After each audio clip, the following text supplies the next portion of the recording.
As you make your way through Death Abyss, you will come across specific trash mobs, 2 mini bosses and 1 final boss, all with specific mechanics that can wipe the whole party if you don't know what you have to do. If you don't want to be that guy that wipes your whole party, let me show you in just 5 minutes what your role in this dungeon is. Okay, then let's start. Up front, I have to mention that in this video we are totally overgeared. When you just hit level 50, you will get 10 times the damage from what you see here. So as soon as you're level 50, you will have access to 6 tier 1 dungeons, and one of them is Death Abyss. So let's understand all the important mechanics, starting here with the trash mobs. Here we only have to talk about the enchanted Arkeum Arbiter. They always start their attack by jumping on you and knocking you down. Afterwards they will scream, "I will wipe you all," and begin channeling a powerful AoE attack. If you don't cancel it with a Fury ability, then they will wipe your whole group. So Fury abilities are more or less all crowd control abilities. So if they scream their phrase, just always use a Fury ability on them. So let's come to the first mini boss, which has 2 abilities. The first ability is just doing some AoE effects on the crowd. You can easily dodge them, but they also don't deal a lot of damage. The second ability starts when she says, "I will end your life." Then she will lift 3 players into the air, which will all die shortly after. To prevent this, simply use another Fury attack on her. You can still use the Fury attack when all the players are already in the air. Okay, but that's already all you need to know for the first boss. Okay, so let's come to the second boss, which also has 2 abilities. First is an AoE cone attack, targeted always on the tank. So the tank should always face the boss away from the group, so only he gets hit by it. The second ability starts when the boss shouts "Impossible!" And then he will get first the blue shield. After 1 or 2 seconds, this shield turns red. At this moment, he is additionally channeling a powerful AoE attack. But before you can interrupt the channel, you first have to break the red shield. So the red shield you can break with 2 Fury attacks. And then you need 1 more Fury attack to actually cancel his channeling. So when the shield turns red, just hit him with all of your Fury attacks or you will get wiped. Okay, now you can go directly to the final boss. The first thing what really helps here to understand the boss is how everyone should position themselves to the boss. The tank should always face the boss towards a wall, while the rest of the team positions themselves on the opposite side. One ranged DPS player should act as a bait, standing even further from the boss than the rest of the team.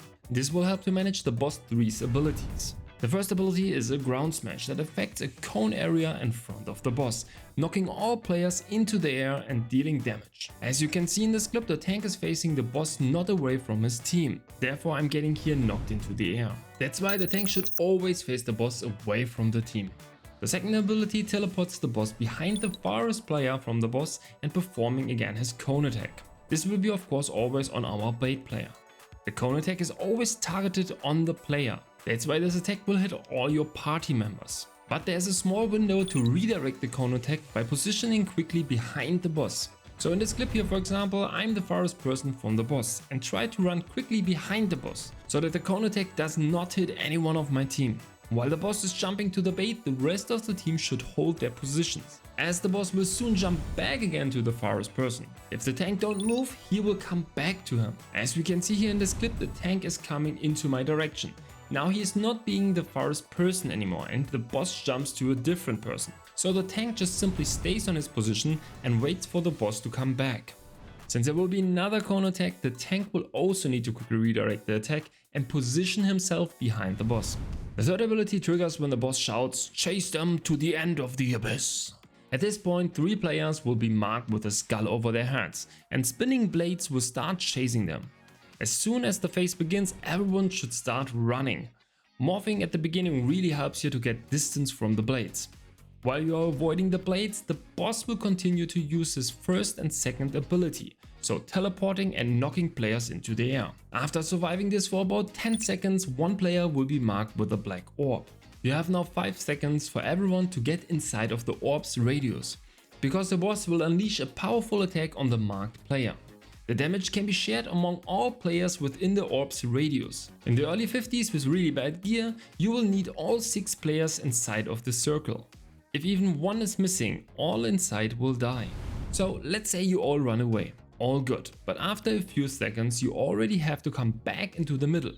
Because if you have the orb and you are on one side of the arena and someone else is on the other side of the arena, it's already too late.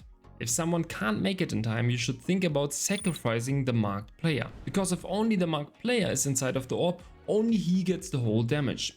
And obviously he will die, but at least everyone else lives. Okay, but let's say you split the damage between everyone. The important thing now is that the boss will follow up with another fury attack that hits everyone in this circle. So don't forget to block here, like me in this clip.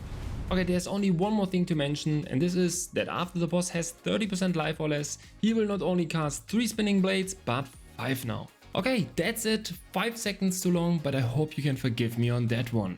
If there are any open questions, please don't hesitate and ask me in the comment section. If you are new to Throne and Liberty, just a reminder that there's a starter series where I explain all the fundamentals about the game.